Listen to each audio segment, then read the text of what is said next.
কুয়াকাটা এসে আরেকটি জায়গার সন্ধান পেলাম, এই যে গঙ্গামতী শিব বিচ। এবং বিচে এসে আমরা যেটা আরেকটা জায়গা দেখলাম, এই যে দেখেন গঙ্গামতী, এই যে বনের মতো একদম আমরা যে জায়গায় এখন ঢুকতে আছি, বনের মতো গাছপালা চারিদিকে সুন্দর লম্বা লম্বা গাছ, ছোট গাছ এবং পরিষ্কার, ওইরকম কিন্তু ময়লাও নাই বনের এই ভিতরে, যে আপনারা দেখতে পাচ্ছেন। এবং চারি সাইডে যে পরিবেশটা দেখতে পাচ্ছেন একদম সুন্দর, এবং বাতাস এবং সব কিছু মিলিয়ে খুবই সুন্দর। আপনারা যারা না আসছেন এই জায়গা, তারা বুঝতে পারবেন না যে কি সুন্দর জায়গাটা। যারা এখানে আসেন না অবশ্যই আসবেন এই জায়গা, আসলে পরে বুঝতে পারবেন যে জায়গাটা কি সুন্দর আর কি ভালো লাগা। এবং যে আমি কিন্তু একদম এই ভিতরে ঢুকে গেছি, দেখেন জায়গাগুলো কিন্তু পরিষ্কার, ওরকম ময়লাও নাই।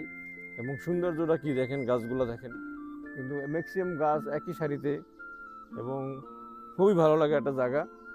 আপনারা অবশ্যই আসবেন যারা আসেন নাই।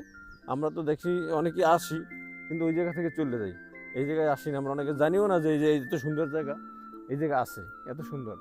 আমরা এসে ওই জায়গা থেকে, সমুদ্র থেকে চলে যাই, কিন্তু এই জায়গাটা কিন্তু অনেক সুন্দর।